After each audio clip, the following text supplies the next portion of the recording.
नमस्कार, स्वागत है आप सबका हमारे खास कार्यक्रम देश देशांतर में। मैं हूं कविन सचान।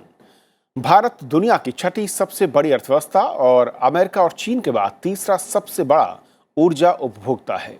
भारत आने वाले दशकों में वैश्विक ऊर्जा मांग को बनाए रखने वाला मुख्य देश बना रहेगा और ऐसे में पेट्रोलियम मंत्री धर्मेंद्र प्रधान ने वैश्विक ऊर्जा कंपनियों से देश में निवेश करने का न्योता दिया। उन्होंने बताया कि इसके लिए सरकार स्थिर नीति और बेहतर प्रशासन का माहौल तैयार कर रही है। तो वहीं वित्त मंत्री निर्मला सीतारमण ने निवेशकों को भरोसा दिया कि सरकार देश में कंपनियों के बीच हुए ऊर्जा समझौतों का सम्मान करेगी और साथ ही बड़े सुधारों पर तेजी के साथ आगे बढ़ रही है। सीतारमण ने कहा कि कंपनी कानून में संशोधन किए जा रहे हैं ताकि निवेश करने वाली कंपनियों को काम करने में सहूलियत मिल सके। तो आज अपने कार्यक्रम में समझेंगे कि ऊर्जा क्षेत्र को लेकर भारत की क्या जरूरतें हैं, किस दिशा में आगे बढ़ रहे हैं और बड़ी कंपनियों के निवेश के लिए क्या कुछ उन्हें चाहिए और देश में क्या मौजूद है और सरकार किन कदमों के साथ उन्हें आमंत्रित करना चाहती है। हमारे साथ चार खास मेहमान हैं। अनिल राजदान साहब हैं, farmer additional secretary, ministry of petroleum and natural gas. Sir, बहुत बहुत स्वागत है आपका। दूसरे खास मेहमान हमारे साथ हैं, मनोज उपाध्याय हैं, डिप्टी एडवाइजर हैं, power energy sector NITI Aayog से आप हैं, आपका स्वागत है। और स्टूडियो मेरे साथ हैं संतोष तिवारी हैं, सीनियर डायरेक्टर हैं फिक्की से, आपका स्वागत है। और शिरीष एस गरुण साहब हैं, सीनियर फेलो टेरी से। सर, बहुत बहुत स्वागत आपका। शुरुआत में करना चाहूँगा अनिल सर आपसे कि जिस तरीके से देश में ऊर्जा ज़रूरतों की बात हो रही थी और अगर पूरे के पूरे एनर्जी सेक्टर को ही देखें, किस तरीके से और कहाँ पर जो सप्लाई है या फिर जो कहूँ मैं मांग है, उस लिहाज से भारत कितना अहम हो जाता है और कहाँ पर हम खड़े देखते हैं दुनिया के, अगर हम पटल पर देखें अंतर्राष्ट्रीय सिनेरियो को?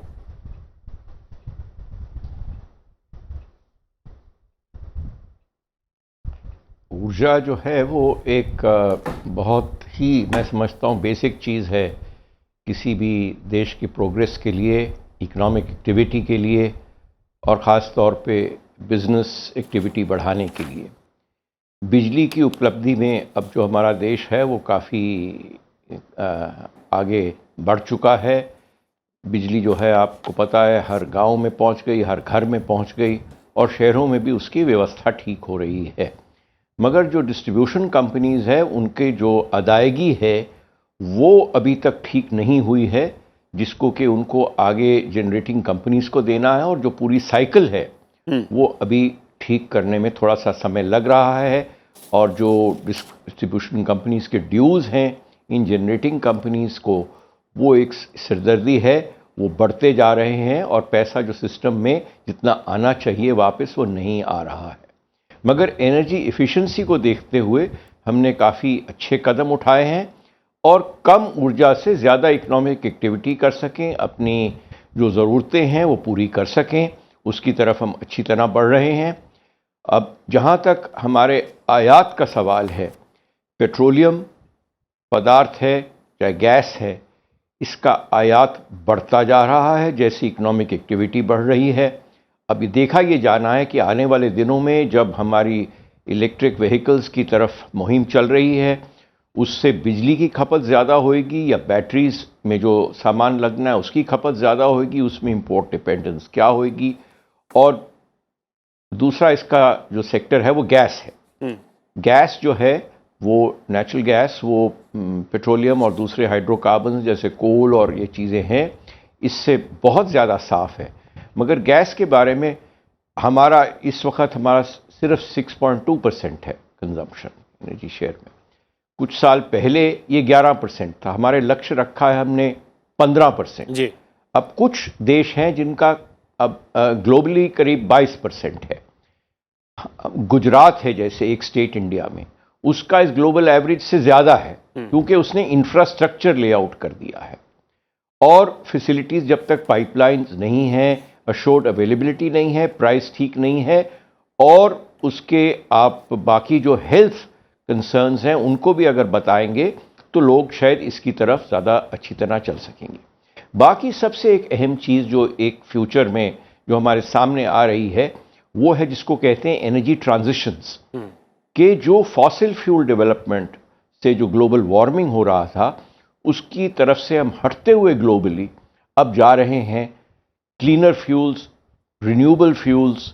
रिन्यूएबल्स में सबसे पहले हमारे पास पन बिजली थी, हाइड्रो पावर, मगर उसकी क्योंकि डिस्प्लेसमेंट होती है, कुछ नेचर से डिस्टर्बेंस होती है, इतनी हम नहीं लगा पाए जितनी पहले थी। मगर हमारे जो पहले प्रोजेक्ट्स हैं, भाखड़ा, ऐसे वैसे प्रोजेक्ट्स, उनमें से अच्छा हमें उत्पादन मिल रहा है और सस्ता उत्पादन मिल रहा है। अब रही बात विंड एनर्जी, सोलर एनर्जी, इनमें हमने काफ़ी अच्छी प्रोग्रेस करी है, मगर पिछले करीब 1 साल में हम इतनी प्रोग्रेस नहीं कर पाए जितने कि हमने अपना लक्ष्य रखा था। उसके पीछे कुछ कारण हो सकते हैं, मगर मैं उनमें से बिलीव करता हूं कि हमें अपने पर्यावरण पे ध्यान रखना है, मगर साथ साथ हमने अपने देश में जॉब्स क्रिएट करनी है, मैन्युफैक्चरिंग इंक्रीज करनी है। और जिस तेजी से हम रिन्यूएबल एनर्जी की तरफ आगे बढ़ना चाह रहे हैं, उसमें साथ साथ हमें यहाँ की मैन्युफैक्चरिंग और इंडस्ट्री को बढ़ाना चाहिए, ताकि यहाँ के लोगों को रोज़गार मिले और हमारी जो अपनी इन अ वे सिक्योरिटी होती है अगेंस्ट करेंसी फ्लक्चुएशंस, ये वो सही रहें। और जैसे हमारे रसोई घर हैं, उनमें जैसे कि गैस के यूज़ बढ़ रहा है, मगर जो आप एलपीजी यूज़ है उसको शायद हटा के हम गैस पाइपलाइन नेटवर्क, जैसे कि पेट्रोलियम मंत्री जी ने कहा है, सारे देश में फैलाना चाह रहे हैं। अगर वो फैल जाए तो सरकार ने तय किए फ्यूल क्लीनर फ्यूल से रिप्लेस हो सकता है। उस पर आना चाह रहा था। और संतोष जी, जिस तरीके से खुद जो पेट्रोलियम मिनिस्टर ने कहा कि 58 अरब डॉलर का निवेश जो है उसका लक्ष्य सरकार ने रखा है, और जैसा कि राजदान साहब ने बिल्कुल ठीक कहा कि हम एनर्जी सेक्टर भी शिफ्ट करते जा रहे हैं, उसके लिए टेक्नोलॉजी, नया इंफ्रास्ट्रक्चर, वो सब कुछ चाहिए, और उसके लिए बड़ी कंपनियां और एक बड़ा निवेश चाहिए। माहौल यानी इंडस्ट्री क्या मांगती है और इस वक्त देश में क्या उसके कितने करीब है, कितने पास हैं? क्योंकि सरकार ये भी कह रही है कि कुछ इसमें दिक्कतें हैं, लॉ के लेवल पर है, उनको अमेंड किया जा रहा है, कुछ ईज आउट किया जा रहा है। असल में स्थिति है क्या? देखिए, वैश्विक स्तर पर अभी जो भारत में स्थिति है, इसको आपको ना ग्लोबल सिचुएशन जो है, वैश्विक स्तर पर जो स्थिति है उसके हिसाब से देखना होगा। अगर आप उस बैकग्राउंड में, उस परिप्रेक्ष्य में अगर नहीं देखेंगे तो कहीं ना कहीं आज के संदर्भ में जो डिस्कशन इकोनॉमिक पॉलिसी को लेकर या एक सेक्टर को लेकर हो रहा है, उसमें सच्चाई से थोड़ा हम परे चले जाएंगे। अभी अगर आप भारत देश में जो अर्थव्यवस्था है या जो आर्थिक विकास की दर है, अगर 6% लग रही है, लोगों ने उसको नीचे किया है, 6% पर लाया है, तो उसे आपको वैश्विक परिप्रेक्ष्य में देखना चाहिए। लेकिन इसी तरह का जो माहौल होता है, इसको इस्तेमाल करके जो सरकारें होती हैं वो जो चेंजेस पॉलिसी में लाने की ज़रूरत होती हैं वो लाती हैं। अगर आप पिछले 4 हफ्ते में या उससे ज़्यादा पीछे चले जाएं, 4-6 हफ्ते में अगर देखेंगे, तो जिस तेज़ी से सरकार ने पॉलिसीज़ में अमेंडमेंट किया है और चेंजेस लाए हैं, ऐसा पिछले लगता है दशक में कभी मैंने तो नहीं देखा था। और इंडस्ट्री जो है वो भी इस बात को एक्सेप्ट करती है, चाहे आप वो कॉर्पोरेट टैक्स रेट में कट देखें या फिर amenability towards changing, bringing in change जिसको बोलते हैं ना, लॉज, जो भी लॉ हो आपको, चाहे वो लेबर लॉ में हो, चाहे और जो फैक्टर बोलते हैं, फैक्टर रिफॉर्म्स, जो भी इंडस्ट्री को मदद करने के लिए जो रिफॉर्म्स की ज़रूरत होती है, उसमें हर लॉ में हर चीज़ में काम हो रहा है। वापस लौटता हूँ मैं जो ऊर्जा की स्थिति है या जो सेक्टर जिसकी हम बात कर रहे हैं उस पर। देखिए, इस देश में 85% तकरीबन जो है वो क्रूड ऑयल इंपोर्ट होता है। 45% जो है गैस की जो खपत है, नेचुरल गैस की जो खपत है, वो हम इंपोर्ट से करते हैं। जैसा राजदान साहब ने कहा, 6.2% अभी जो है वो कंट्रीब्यूशन है गैस का, हम उसको 15% करना चाहते हैं। वो करने की ज़रूरत है। और चौतरफा लड़ाई है यहाँ पर ऊर्जा क्षेत्र को। एक तरफ आपको इंपोर्ट डिपेंडेंस कम करना है, इंपोर्ट डिपेंडेंस कम करने के लिए आपको अपना जो गैस सेक्टर है उसको बढ़ावा देना है, उसमें इन्वेस्टमेंट की ज़रूरत है। धर्मेंद्र प्रधान जी ने कहा कि $60 बिलियन इन्वेस्टमेंट जो है वो सरकार लाने पाइपलाइन में है।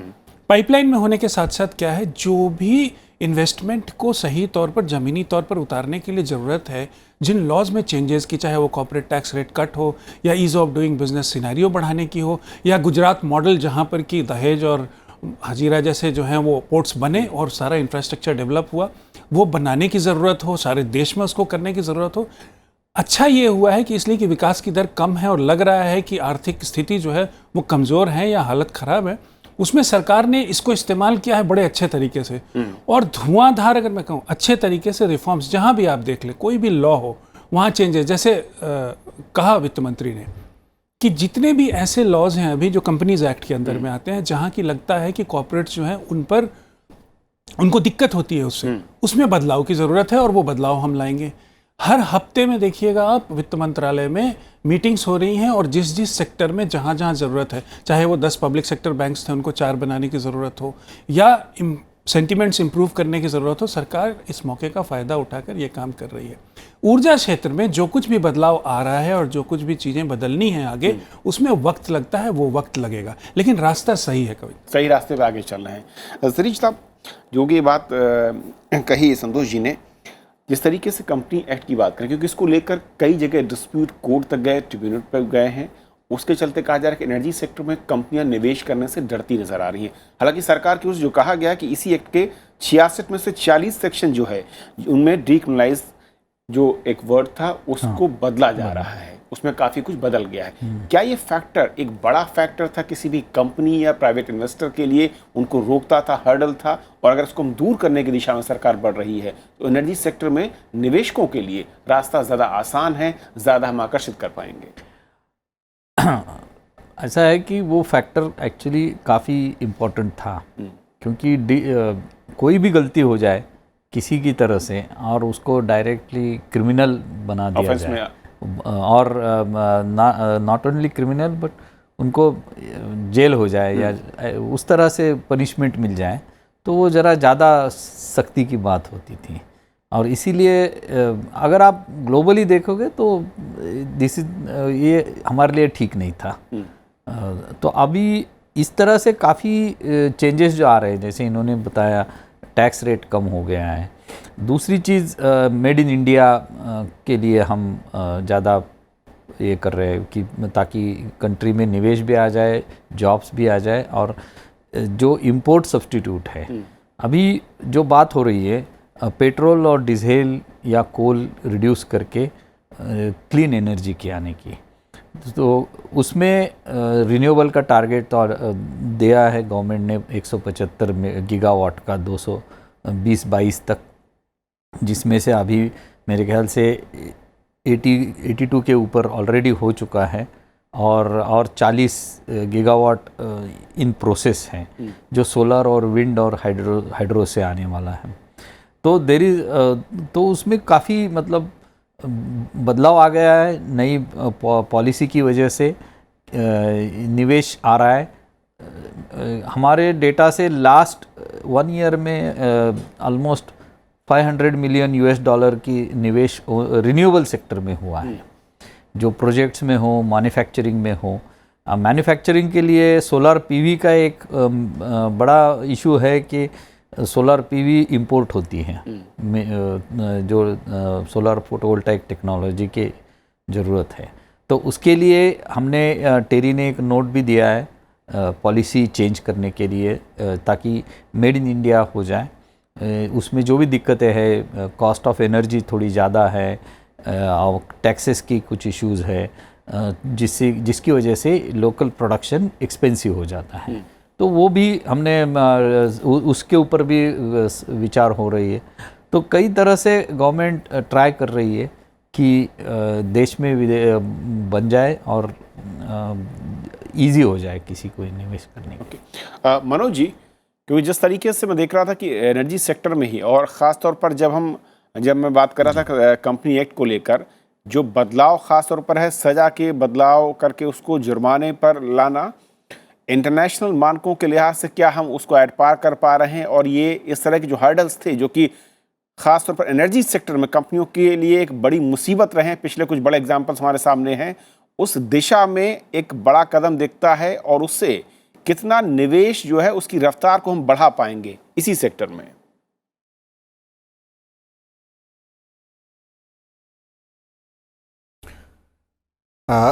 जी बिल्कुल, आपने सही कहा, और जैसा अनिल सर ने बताया और सभी लोगों ने बताया, जो कंपनी एक्ट में सुधार हो रहे हैं और जो उनका एक वैश्विक पैमाना है, उस तरफ सरकार बहुत प्रयास कर रही है। इसके साथ साथ में जो आपका ऊर्जा क्षेत्र में निवेश कैसे आए, एक तो यह है कि हमें एक इकोसिस्टम, एक परिवेश क्रिएट करना है। दूसरा क्या है कि जो पुराने नियम कानून है या पुराने जो चीज़ें सही करनी है। अभी जो एनर्जी सर ने बताया, जो एनर्जी ट्रांजिशन का एक दौर गुजर रहा है, जिसमें हम लोग जो है फॉसिल फ्यूल से रिन्यूएबल एनर्जी की तरफ बढ़ रहे हैं, और इसमें बहुत ज़्यादा टेक्नोलॉजिकल इंटरवेंशन हो रहा है। जैसे रिन्यूएबल एनर्जी सिर्फ हमारे पास सोलर या विंड का जो समय है वो निश्चित है, वो 3 घंटे 4 घंटे या 5 घंटे अवेलेबल रहती है।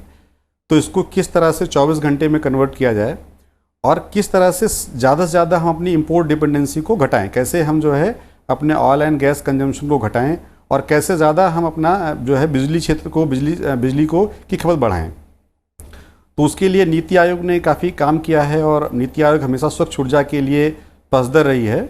और हम लोगों ने अभी बैटरी मैन्युफैक्चरिंग को बैटरी में निवेश करने के लिए बैटरी मैन्युफैक्चरिंग में निवेश करने के लिए काम किया है।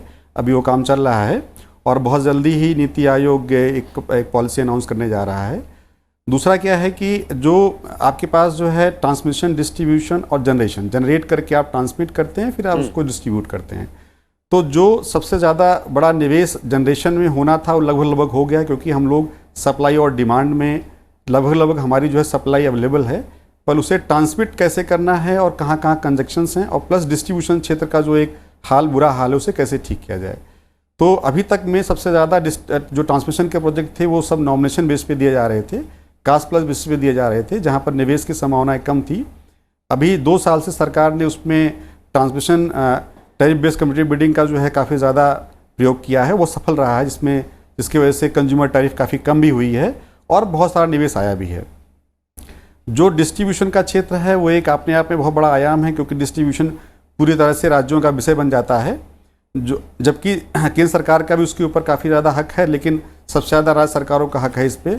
और वो लोग उसमें उसके जो है बिजली के दरों के निर्धारण करने में प्लस उसके कलेक्शन में बहुत सारी खामियां हैं।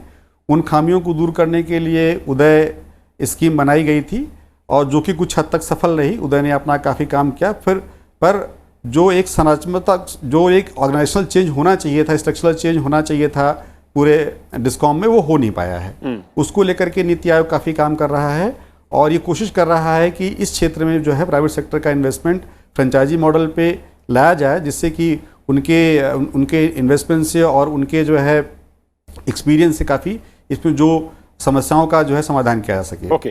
अब जैसे आपने कहा कि कंपनी एक्ट और ट्रिब्यूनल एक्ट, तो जो समस्याएं पहले थी उन समस्याओं से जो सरकार जो हमारा जो कॉर्पोरेट मंत्रालय है वो उसका निस्तारण कर रहा है। जो नीति आयोग का काम है, जो नीति आयोग कोऑर्डिनेट करके सभी मंत्रालयों के साथ काम करती है कि अब फर्दर उस परिदृश्य के बाद हमें और इन्वेस्टमेंट कैसे लाना है, किस तरह से हमें अपने क्षेत्र को खोलना है, किस तरह से हमें FDI जो अट्रैक्ट करना है और किस तरह से नए निवेश की संभावना तलाशनी है, किस तरह से नए निवेश का वातावरण तैयार करना है।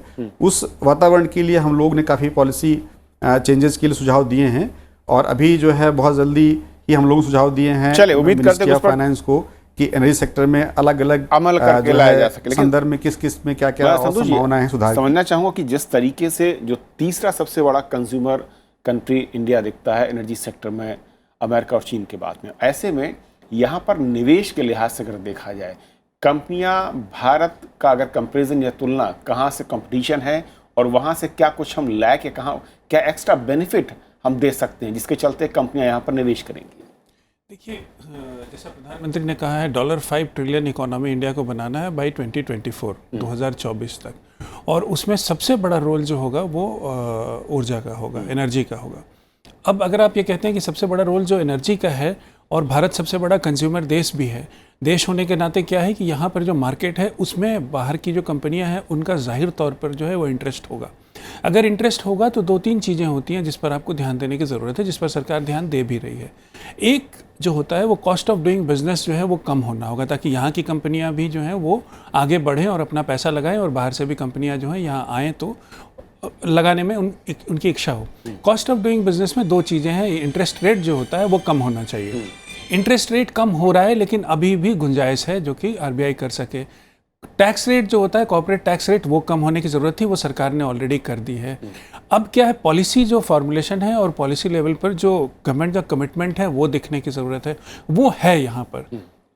अब वक्त इसमें लगेगा जरूर। कुछ चीज़ें होती हैं जो बहुत इंपॉर्टेंट रोल प्ले करती हैं जो कि अभी नहीं हो पाया है। GST के केस में जैसे मैं बोलूँगा कि अभी भी पेट्रोलियम पदार्थ जो है उन पर GST नहीं है, वो बताओ, उससे बाहर है, उससे बाहर है। हालांकि धर्मेंद्र प्रधान ने कहा है कि उन्होंने इसके लिए प्रयास कर रहे हैं कि वो लाया जाए। हाँ, ये चल रहा है। तो आप क्यों ना शुरुआत करें और नेचुरल गैस जो है जिसको आप बढ़ावा देना चाहते हैं, कम से कम नेचुरल गैस और जो एविएशन टर्बाइन फ्यूल है, ATF जो हवाई जहाज में इस्तेमाल होता है, उनसे शुरुआत कर सकते हैं आप, क्योंकि सरकारों को राज्य सरकारों को सेल्स टैक्स से पेट्रोलियम पदार्थों पर काफ़ी पैसा मिलता है, तो वो इसको हाथ से आसानी से जाने नहीं देना चाहते। बट रिफॉर्म के तौर पर अगर आप नेचुरल गैस से और इससे अगर शुरुआत करेंगे, ये सब मुद्दे ऐसे हैं ना जो कि आप शुरू करेंगे तो इससे निवेशक जो है वो आकृष्ट होंगे आपकी तरफ, और जो इंडस्ट्रियलिस्ट भी है जो यहाँ भी पैसा लगाना चाहता है उसके लिए सर्टेनिटी आएगी। ये एक एग्जाम्पल मैंने दिया, और भी ऐसे एग्जाम्पल हो सकते हैं। जैसे देखिए, देश बहुत सारे हैं भारत के इर्द गिर्द, बांग्लादेश है जैसे, जहाँ नेचुरल गैस है। इस तरह के टाई अप्स या इंडियन कंपनीज जो हैं वो आगे बढ़ के जहाँ भी हो भी रहा है, ऐसा नहीं है कि ONGC नहीं जा रहा है बाहर और नई देशों में कर रहा है, बट इन सब चीज़ों को एक्सपेडाइट करने और तेज़ी से लागू करने की ज़रूरत है।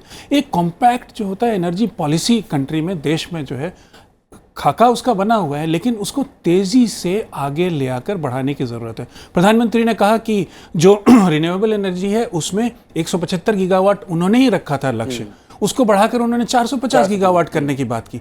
तो हम तेज़ी से कैसे उसको कर सकते हैं? इन सब चीज़ों पर नीति आयोग, सरकार और इंडस्ट्रीज जो हैं, स्टेक होल्डर्स तीनों मिलकर बैठ के एक जिसको बोलते हैं रोड मैप, वो रोड मैप तैयार हो जाए तो जो सबसे क्रिटिकल पार्ट है $5 ट्रिलियन इकोनॉमी बनने के लिए, उसमें तेज़ी से आगे बढ़ने में मदद ज़रूर मिलेगी। फिर मैं यही कहूँगा कि रास्ता जो अभी तय हुआ है और रास्ते पे जिस पे सरकार चल रही है वो बिल्कुल सही डायरेक्शन में। अनिल सर, क्योंकि आपका एक लंबा अनुभव रहा है इस सेक्टर में, और जैसा कि कहा संतोष जी ने कि एक बेटर रोड मैप और जो स्टेक होल्डर्स के साथ एनवायरनमेंट है, पॉलिसी हैं, जो थोड़ी बहुत अड़चनें थी सरकार ने उनको दूर किया है। क्या कुछ और ऐड ऑन करना चाहेंगे अगर इस सेक्टर को हमें आगे ले जाना है, जिस तरीके का निवेश और क्योंकि इसका एक बड़ा रोल विकास दर और देश की तरक्की को लेकर दिखता है?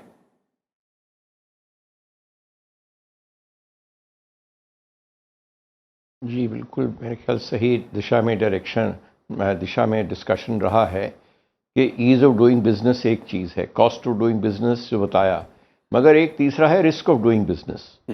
इसको भी हमें देखना चाहिए।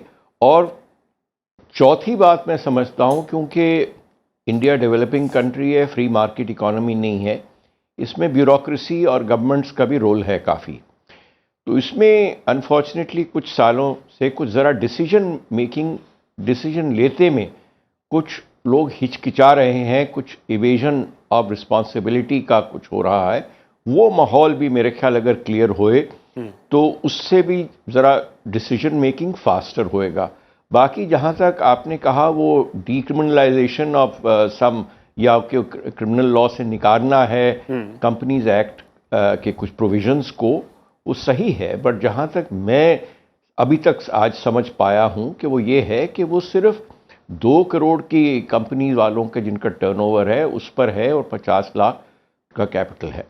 तो वो यूसी जो चीज़ है उसको भी हमें और ब्रॉडर कॉन्टेक्स्ट में देखना पड़ेगा कि रिस्क ऑफ डूइंग बिजनेस, उसमें कोई नहीं चाहता कि भाई वो उलझनों में फंस जाए। साथ ही जो सरकार के जो मुलाजिम हैं उनको भी ये अपना एक फीलिंग होनी चाहिए कि हाँ वो अपना कलम इस्तेमाल कर सकते हैं, अपना डिसीजन कर सकते हैं।